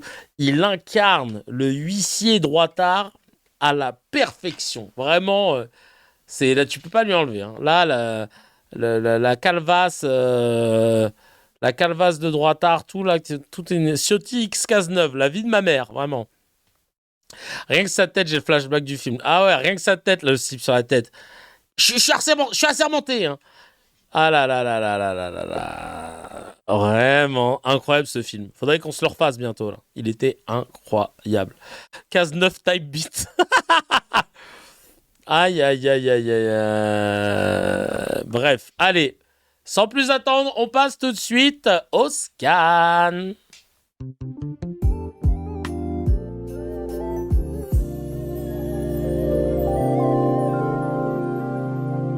Est-ce que vous êtes prêts à attaquer ce scan? On va parler de celui qu'on aime tous, notre candidat préféré. Vous connaissez. Quand ça tombe, tu rases et t'assumes, ouais, je te jure. Allez, sans plus attendre, on y va. On enchaîne. Je hook tout ça très rapidement. En quelques minutes, Chacal, je vais te montrer comment reconnaître dès sa candidature si un présidentiable est nul ou pas. On va donc analyser celle de Raphaël Glucksmann. Glucksmann est candidat, ça y est. Attention, bravo. Wouh, on est content. Raphaël Glucksmann est candidat à la primaire du Parti Socialiste pour la présidentielle de 2027. Il l'a annoncé sur TF1 avec son charisme légendaire qui n'était pas là, naturellement. Le charisme qui était encore en vacances. Et oui, Glucksmann est venu trop tôt sur TF1. Il a dit à son charisme « Où es-tu » Cela fait maintenant 3 ans que je t'attends. Nous avions notre annonce pour les présidentielles avec la Bax. Moi, j'étais avec la Bax. Et là, le charisme lui a répondu « Frérot, je t'aime bien, mais je crois que ça ne matche pas entre nous. Je sais pas. Comment te dire? Écoute, vas-y. Et au pire, moi, je t'aide après. » Allez, c'est parti, on regarde ça. Je suis candidat à l'élection présidentielle. Juste cette phrase, déjà, elle est claquée. Je suis candidat à l'élection présidentielle. Waouh, même lui, on dirait qu'il n'y croit pas à ce moment-là. Déjà, là, c'est claqué. La tête dit non. Je suis candidat à l'élection présidentielle. Je serai le meilleur candidat que les Français attendent. Mon obsession, c'est que les travailleurs français vivent mieux de leur travail. Aujourd'hui, en France, les salaires sont trop bas. Et c'est la rente ou l'héritage qui détermine votre position dans la société. Rendez-vous compte, il y a 50 ans... Bah, t'es bien placé pour dire ça, toi. Les 2/3 du patrimoine des Français étaient constitués par le produit de leur travail, de leur labeur, et 1/3 seulement par l'héritage. Et aujourd'hui, c'est l'inverse absolu, l'exact inverse. Les 2/3 du patrimoine des Français sont constitués par leur héritage et 1/3 seulement par leur travail. On est en train de recréer une société de privilèges, comme sous l'Ancien Régime, au détriment des travailleurs français. Alors ma mesure, elle est simple. Nous augmenterons la rémunération nette des travailleurs. Et comment nous financerons ça ? Comment nous financerons cette baisse ? On dirait pas qu'il va se marrer à chaque fois. Marrer et stresser en même temps. À la Thierry Henry. Ah, vraiment, il est... Frérot, souris pas, on voit ton peu d'intelligence qui s'enfuit. Non mais, je te jure, Jules, il a écrit une vanne très drôle. Le charisme, il lui a dit, frérot, t'appelles les gens au mois d'août. J'ai une vie, moi. Oh, j'ai des enfants, laisse-moi tranquille. Des prélèvements sociaux sur les salaires des Français. Eh bien... en taxant davantage les méga héritages, les 1% les plus gros, 99% des héritages ne seront pas affectés, les 1% les plus gros. Ça nous permettra de récupérer 15 milliards d'euros que nous transférerons directement sur la fiche de paie des travailleurs français. Et pourquoi nous voulons faire ça ? Pourquoi ? Bien parce que la République, quand elle est cohérente et elle récompense ceux qui se donnent la peine de travailler, de produire, de créer et pas simplement de naître. Oh là là là là là là là là là. Son charisme lui dit par la maman, je te jure. Aïe, aïe, aïe. Il est nul, tout le monde le voit, quoi. C'est Pécresse 2027, je te jure. Ça fait l'élève qui récite par cœur, je te jure. Lui, tu le challenges d'une question, il est dans la merde. Mais vraiment nul. Nul. Et on continue avec Bruno Jeudi, éditorialiste, qui va analyser la candidature de Glucksmann dans C'est dans l'air. Et voici ce qu'il en dit. On va voir s'il est honnête. Raphaël Glucksmann devrait annoncer sa candidature dimanche soir. 8 à 12% dans les intentions de vote. Est-ce que c'est une candidature pour gagner ou pour empêcher Mélenchon d'être au deuxième tour ? T'es mal les chaussures qu'il a mis, lui. Ça se voit, t'es à la maison, toi. Il est en charentaise, le boug. Je trouve que ça dénote de ouf avec le costume. Je sais pas pour vous, mais je sais pas, ça me choque. C'est les vacances, il est venu en tatane. Il s'est dit, je suis tranquille. Passe à vendredi, poteau, t'es dépassé, je te jure. Alors, on continue. Lui, il va dire sûrement pour gagner. Moi, je dirais plutôt pour empêcher Mélenchon d'être au second tour. C'est l'enjeu à gauche. Aujourd'hui, on voit bien que pour la gauche non mélenchoniste, l'enjeu, c'est comment faire pour empêcher que Mélenchon soit trop haut et peut-être au second tour. On voit bien que les 2 dernières élections présidentielles, ça s'est soldé par des candidats trop faibles. Benoît Hamon, en 2017. Anne Hidalgo, n'en parlons pas, en 2022. Cette fois-ci, le choix du candidat de la gauche non mélenchoniste sera très important. Qu'est-ce qu'il représente exactement ? D'abord, il mord un peu sur le bloc central aussi. Oui, d'abord l'électorat insoumis. D'abord la nouveauté. C'est pas quelqu'un de forcément hyper connu, même s'il a été 2 fois tête de liste aux européennes. Il est jeune. Il est d'ailleurs suivi par pas mal de jeunes. C'est une gauche modérée, non sectaire, qui peut trouver une clientèle effectivement chez les déçus du macronisme, les déçus de gauche qui avaient voté Emmanuel Macron. Ah, et il essaie de nous le vendre comme étant un homme providentiel ou quoi, là ? Ou me trompe-je ? Après, il a aussi des handicaps très parisiens, quelqu'un qui n'est pas tellement ancré sur le terrain. Qu'est-ce que ça vaut Raphaël Glucksmann en dehors du périphérique ? C'est la grande question. Il devra affronter la primaire et surtout, avec place publique. Et surtout, il n'a pas tué le match. Il est obligé d'en passer par une primaire. Ça, c'est un aveu de faiblesse. C'est quand même un aveu de faiblesse. Alors, il le fait aussi pour des raisons financières, parce qu'un candidat à la présidentielle doit avoir de l'argent. Et mine de rien, la vieille maison socialiste, comme disait Léon Blum, ça reste un parti, ça reste des moyens pour faire une campagne, c'est important. Jean-Luc Mélenchon, lui, il a été très présent sur les réseaux sociaux. Allez, on va voir maintenant comment il va parler du meilleur candidat de gauche sur tous les indicateurs. non, ben ça va pas passer. Hein, tu sais, genre, ils aiment trop faire. Et c'est trop drôle de voir, et je vous en parlerai après, de voir comment les narratifs des journalistes sont brinque-ballés par les chiffres de la fille, parce que en fait, bah, c'est pas le candidat des médias, contrairement à Macron, tu vois, à l'époque.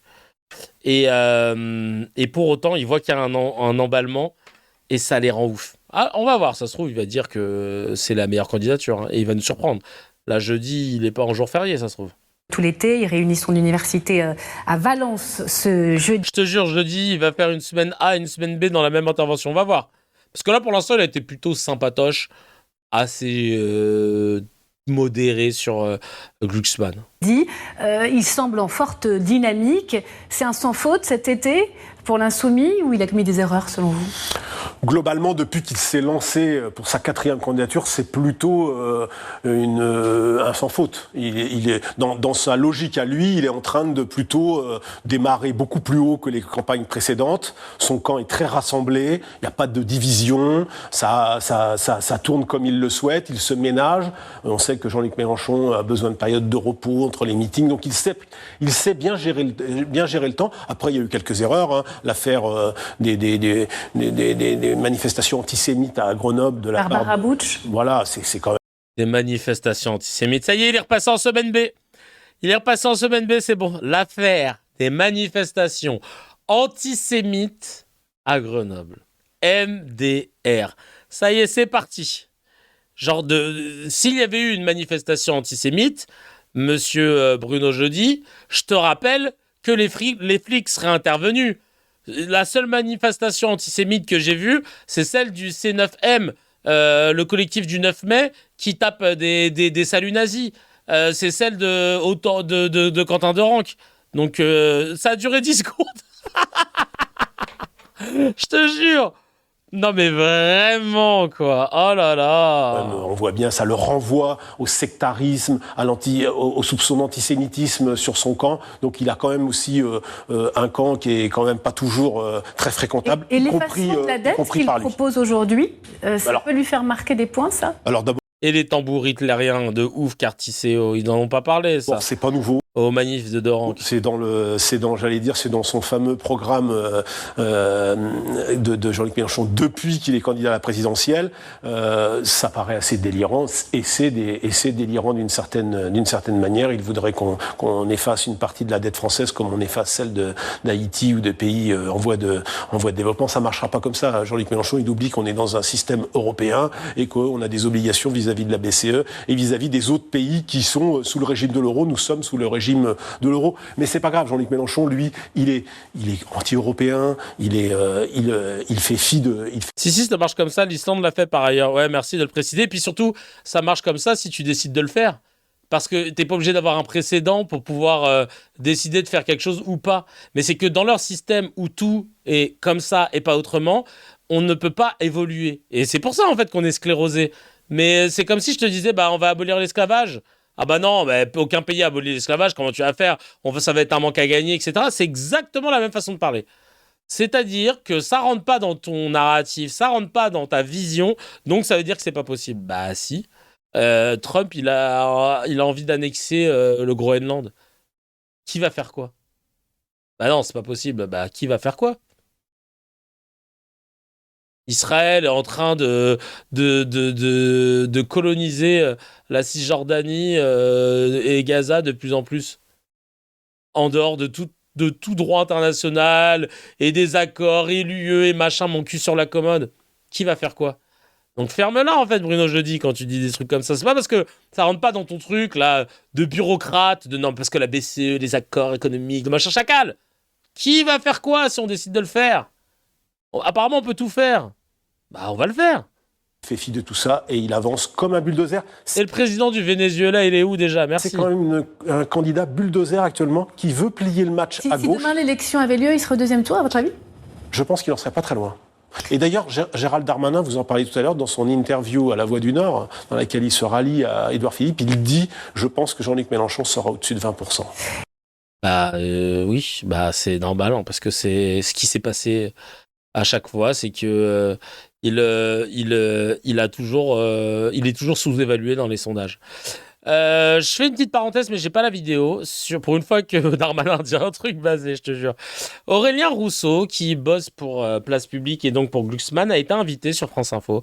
Et ça m'a fait beaucoup rire parce que, en fait, déjà, d'une part, il n'a quasiment pas mentionné Jean-Luc Mélenchon, sauf quand on lui a posé la question. Ça, c'est un peu le nouveau take, je pense, de Place Publique et des opposants de la France Insoumise, c'est que la stratégie de ne pas avoir de programme et de discréditer la France Insoumise, ça a fatigué tout le monde et ça ne les pousse pas dans les sondages. À l'inverse, en tout cas, ça profite à la LFI. Donc là, ils se sont dit, merde, on a peut-être un problème, la stratégie n'est pas bonne. Je me suis rendu compte qu'ils avaient décidé de ne plus mentionner parce que c'était même bad publicities is good publicities. Et donc là... ils se sont rendus compte qu'ils donnaient trop de gaz à la France Insoumise en les mentionnant tout le temps parce qu'on les fait exister. Et donc, ils ont décidé de se rabattre sur Le Pen. Voilà. J'ai dit la LFI ? Ah merde, la FI. Et donc, c'est pour ça que c'est intéressant parce que là, Aurélien Rousseau, dans son discours, essaye de minimiser ou de ne pas d'invisibiliser Mélenchon. Et à un moment, Glucksmann l'a évoqué 4 fois par lui-même dans sa candidature quand même. Parce qu'il est con. Pour le coup, lui, c'est un gros con. Et parce qu'il a aucune ossature, aucune structure, il a rien à proposer. C'est de la vacuité totale. Et pour l'instant, personne n'a proposé de programme, si ce n'est la France Insoumise. Et on constate que les gens sont sensibles. Là, il y a une question de la journaliste en plateau sur Léa Salamé à Aurélien Rousseau. Elle lui dit, Léa Salamé qui se retire du 20h de France 2 pour laisser son mari Raphaël Glucksmann se présenter à la course présidentielle.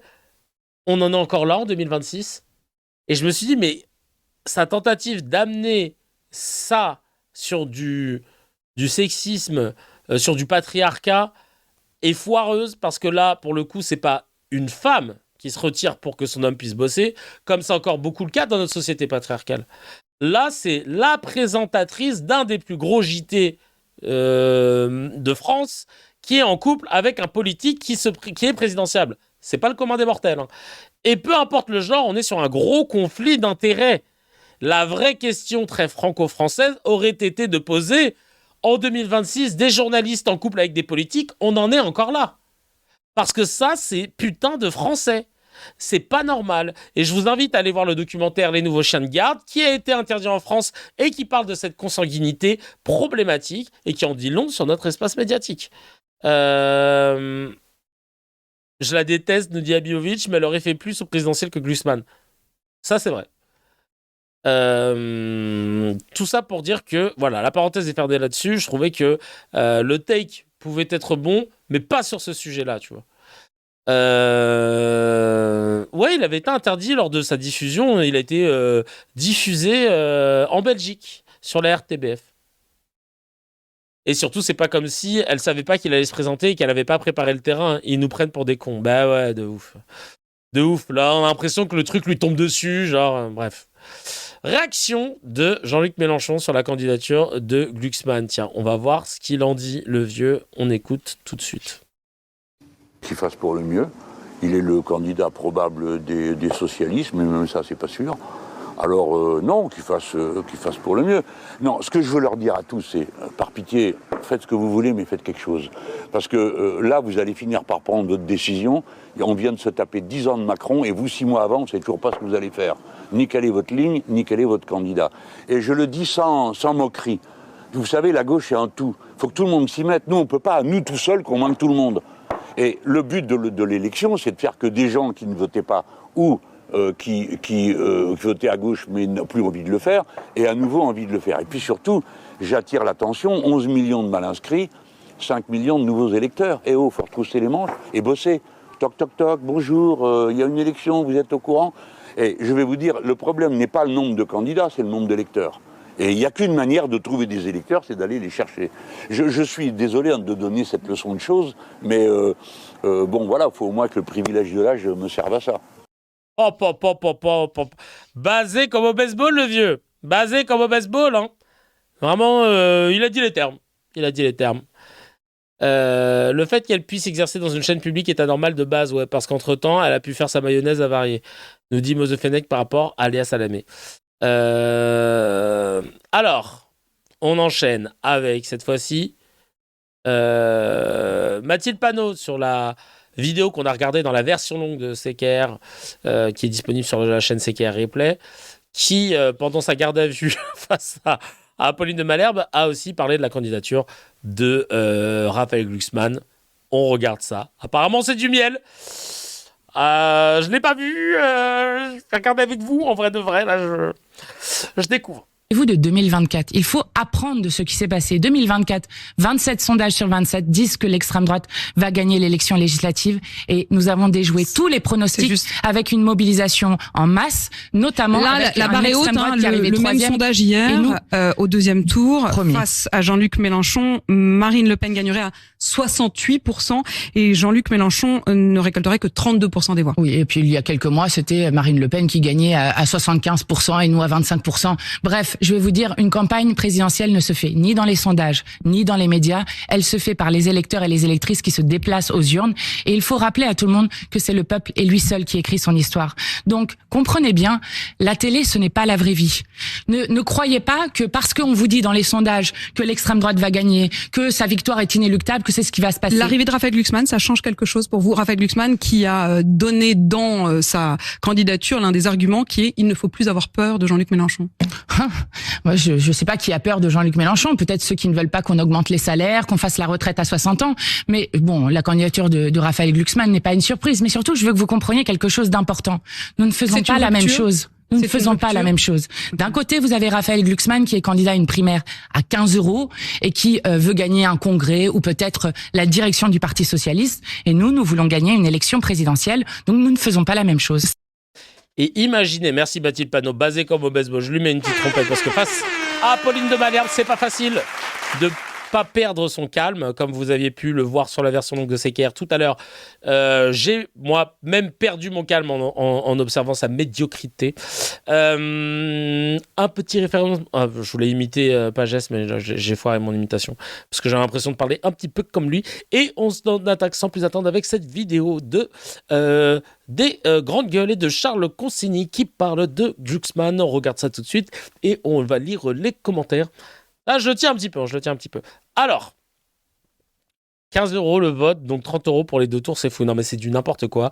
Et d'ailleurs, j'espère sincèrement, du plus profond de mon cœur, que c'est pas une élection truquée qui a pour but, parce que apparemment, selon les dires de proches au Parti socialiste, c'est Glucksmann qui aurait demandé une élection avec un billet, un ticket d'entrée qui soit élevé pour être sûr qu'il n'y ait pas trop de monde, parce qu'il avait peur de s'afficher et de ne pas gagner. Donc j'espère sincèrement qu'il va perdre directement à la primaire socialiste. Ce désaveu-là, il serait comme Juppé qui s'est présenté à la primaire, qui était favori, qui se présente à la primaire et que c'est Fillon qui gagne. Parce que pour moi, si Glucksmann gagne la primaire socialiste, c'est truqué, quoi. Je pourrais pas me dire que c'est pas truqué. Donc si en plus de ça, il perd, j'aimerais trop. Juste pour voir sa déception. Parce que lui qui aime bien dire on a battu LFI à tel endroit, on a battu LFI. Le mec il dit nous LFI on les a tous éclatés à chaque fois qu'on les a rencontrés. Il aime bien faire le malin et j'aimerais le voir perdre face à des socialistes. Du miel. Je crois qu'on ferait une émission, on regarderait en boucle sa gueule au moment où il... Ah ouais, je rêve de ça. Vraiment. En plus, il fait la première socialiste juste pour la maille. Il ne représente rien, il n'a pas de thune pour la campagne. Ben oui, bien sûr. Il ne représente rien, il a personne derrière, enfin bref. Qu'est-ce qu'il nous raconte le Charles Consigny concernant Glucksmann? Parce que lui, il le sent bien, on va voir. Analyse politique pointue. C'est parti. Il est beau.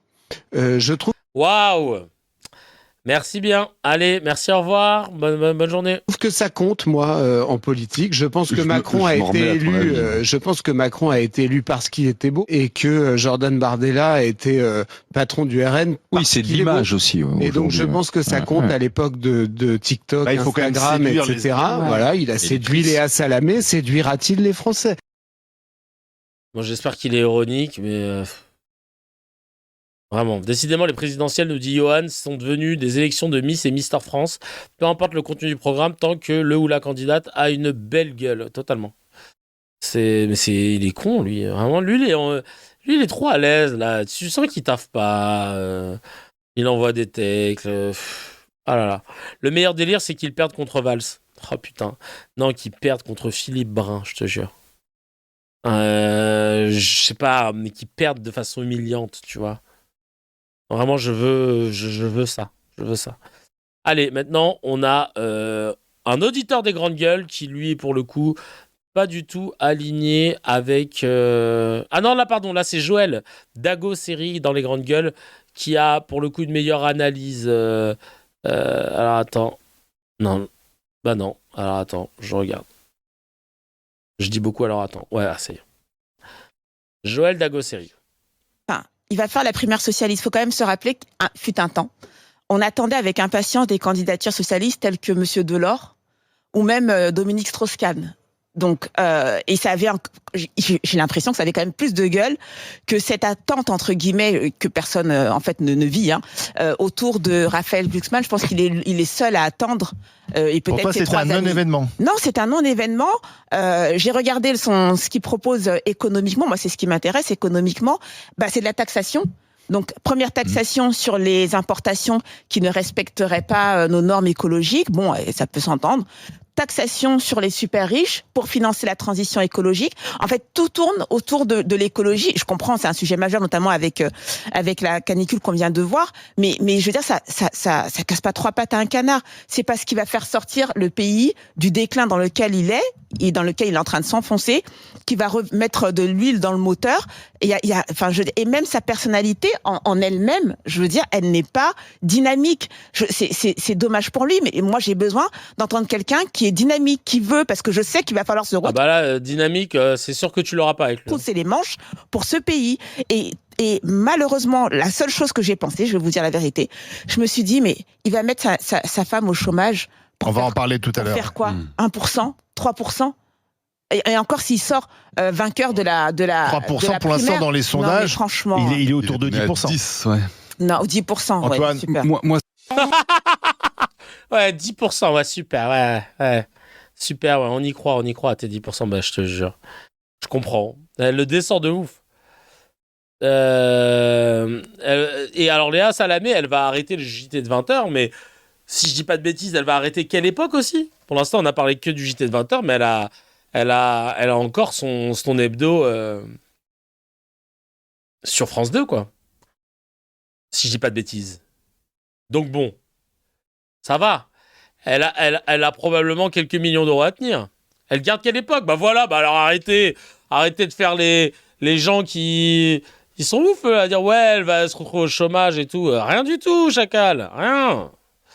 Allez, on enchaîne avec cette vidéo cette fois-ci, toujours dans la même émission, d'une réaction d'un auditeur des GG, pas content. Alors Joël a dit c'est un non-événement, c'est un événement pour lui.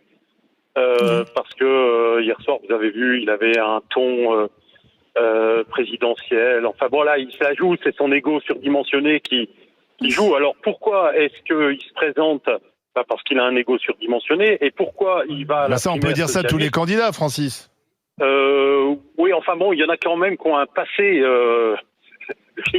Quand son passé va ressurgir, vous allez voir, ça va pas tarder d'ailleurs, et qu'on va commencer à parler de ses liens avec des pays de l'ex-Union soviétique, etc. La Géorgie. Etc. Ça va faire mal. Mais pourquoi est-ce qu'il se présente à la primaire socialiste? Parce que place publique, ça n'existe pas. Il n'y a pas de moyens financiers pour faire une campagne électorale. Donc, il n'a pas d'autre choix pour flatter son ego que d'aller chercher l'argent du Parti socialiste pour financer une éventuelle campagne. Alors bon, je me fais aucune illusion. Évidemment que je crois que c'est Olivier qui vient de le dire, un candidat à la primaire socialiste. La primaire socialiste, est-ce qu'elle a comme objectif de faire mieux que Anne Hidalgo la dernière fois, avec des Jérôme Guedj? Ça ne sera pas difficile. Voilà, exactement. Elle a fait un 75, je rappelle. Oui, exactement. Donc, oui, mais Francis, je vous pose une question, Francis. Moi, pour l'instant, oui, tout ce qu'il dit est relativement legit. Hein, tout ce qu'il dit est vrai. Primaire, moi, je pense que c'est une machine à perdre, mais peut-être je me trompe. Emmanuel Macron, en 2017, Hidalgo, elle n'est pas passée par la primaire. Emmanuel Macron, en 2017, n'avait pas non plus de parti. Au départ, il en a créé un. Il n'avait pas forcément les signatures, etc. Ça, si Raphaël Glucksmann, dans les sondages, s'impose, le Parti socialiste, de toute façon, serait dans l'obligation de le soutenir. Mais Macron était soutenu par tout le CAC 40. Alors, c'est pas le cas de Macron, Glucksmann. exactement, Charles. Oui. Macron a été financé.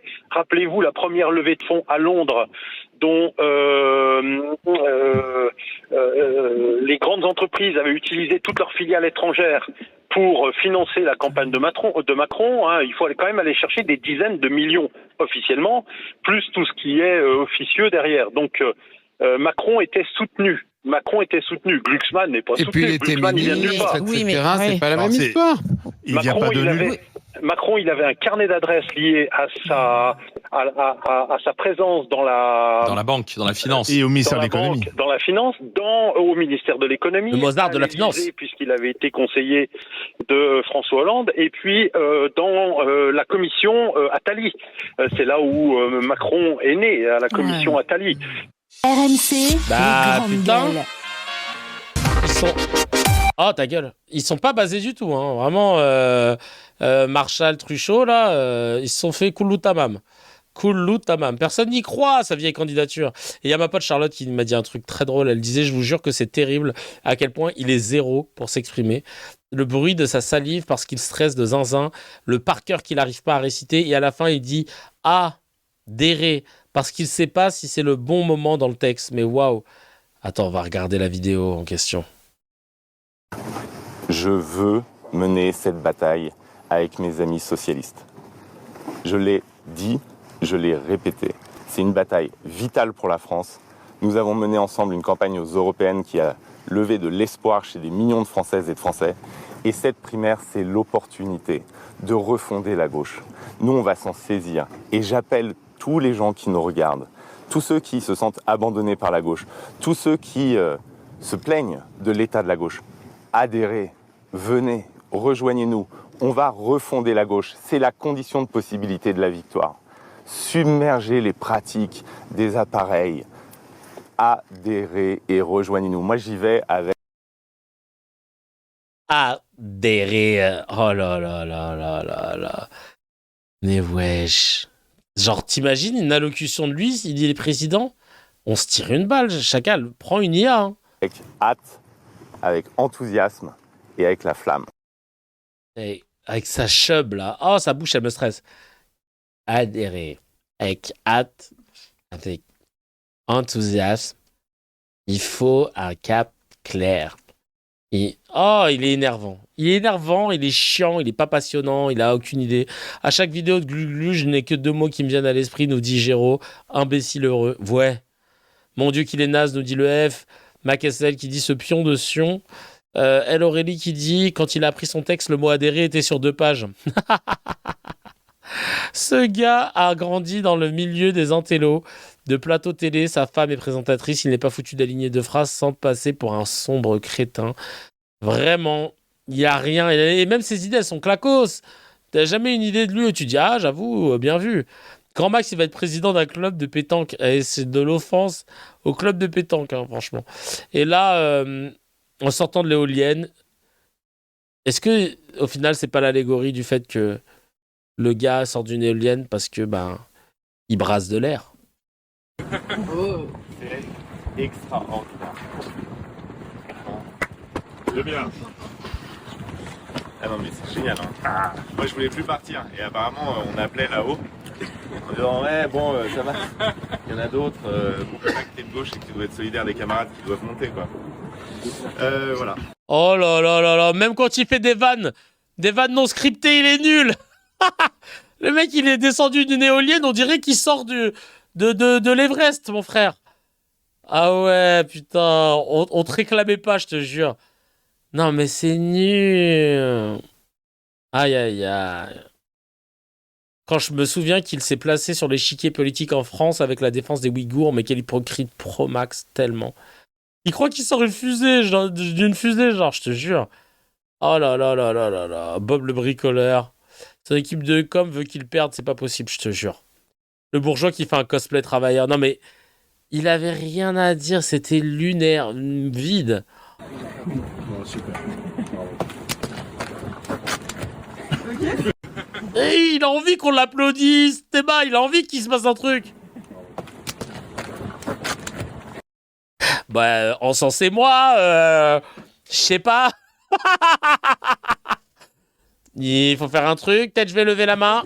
Allez, je lève la main, peut-être il y a une photo à faire, parce que Théma, il a tellement pas de charisme que je pense qu'il y avait des journalistes, et les journalistes, ils étaient là, ils prenaient même pas de photos, ils le regardaient, ils étaient là. Ah ouais, il a pas de charisme, hein. Et lui, il est là, genre... Faut me prendre en photo, je crois que c'est une photo. Mais dans sa tête, quand il parle, c'est Barack Obama, hein. Alors que pour nous, c'est... casse-toi de la baraque, plutôt, là. Vraiment, c'est n'importe quoi, il n'inspire rien. T'as vu ce que j'ai fait, Léa? Je te jure, t'as vu, Léa, ce que j'ai fait? Aïe, aïe, aïe, aïe, aïe, aïe, aïe. Incroyable. Incroyable. Et pour finir, ce scan sur Glucksmann, et je sens qu'on va en avoir plein. Faut lui dire qu'on peut pas être plus enthousiaste que le candidat lui-même, donc qu'il montre l'exemple, parce que là, on dirait un animal pris dans les phares à chaque interview. Il voit sa vie défiler devant ses yeux au ralenti. Oli, il lui demande de l'appeler Monsieur le Président, je suis sûr. Ah putain, même son corps est cringe. Pas de patrouille, non mais vraiment. Purée de pommes de terre. Bourrique Obama. Excellente vanne. Et on va finir avec une vidéo de Valadista, justement, t'en parles. POV, t'es le chargé de com de Glucksmann, mais tu veux qu'il perde. Valadista qui fait banger sur banger, hein. C'est parti. Oh les mecs, si on bosse bien, ils passent pas la primaire. Ouais Raphaël, super. Rapproche-toi encore de la cam, les gens ils vont adorer. La politique, c'est d'abord des causes. S'il le fait, c'est abusé. Ouais Raphaël, insiste bien sur France. Fais-le durer. Vive la France. Là, il y a un tout petit shooting photo, tu te mets par terre et tu fais genre de faire caca. D'accord? Ouais, nickel, c'est parfait. 2% max. Qu'est-ce qu'on peut faire de nul aujourd'hui? L'éolienne. Ah oui, putain. Raphaël, aujourd'hui, tu montes dans une éolienne. Après, on va faire un petit film dessus. Voilà, nonchalant, avec du charisme. Tu sais le faire, Raph. Oh merde, putain, merci Valadista. Vraiment. Ah oui, les clips, ça c'était grave drôle, putain. Vraiment très nul à chier. Et les médias qui essayent encore un peu de nous le vendre, comme étant peut-être le successeur de Macron. Ça marchera pas, Jacal. En 2017, il y avait peut-être pas encore beaucoup de streamers de gauche, pas encore beaucoup de podcasts ou de contre-médias. Aujourd'hui, en 2026, les vacances sont terminées, Chacal. On va dire les termes en direct de la station de thermale tous les jours jusqu'à cette présidentielle. Après, je pense qu'on va prendre une méga pause parce que là, on s'est pas arrêté depuis l'année dernière. Et on va pas s'arrêter tant que les présidentielles ne sont pas finies. CKR va tout faire pour peser dans cette élection. Toutes les âmes qui nous écoutent et qui sont un peu attirées par ce qu'on dit et qui ne savent pas pour qui voter, Chacal, vous savez ce qu'il vous reste à faire? Votez LFI, ni plus ni moins. Allez, on passe tout de suite au no comment.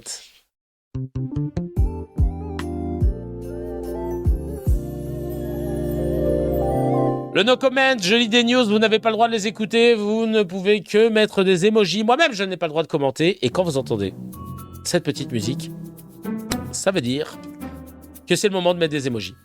Balancez des emojis, des emojis, des emojis, des emojis. Et hey, on balance des emojis.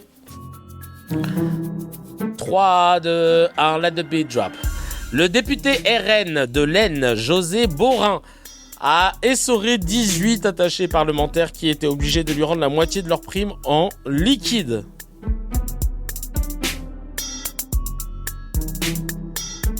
Accusé d'abus sexuels sur mineurs dans son pays natal, un prêtre argentin a trouvé refuge au sanctuaire de Lourdes en France. Sylvain Durif, alias le Christ cosmique, est officiellement candidat à l'élection présidentielle de 2027.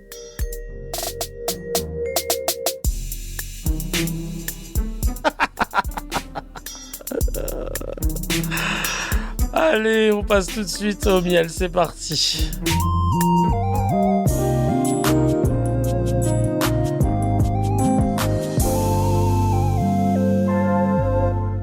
Petit miel pour finir, et ça fait écho au début de l'émission. On parlait de ces frères et sœurs de confession juive qui sont antisionistes et que c'est pas facile pour eux.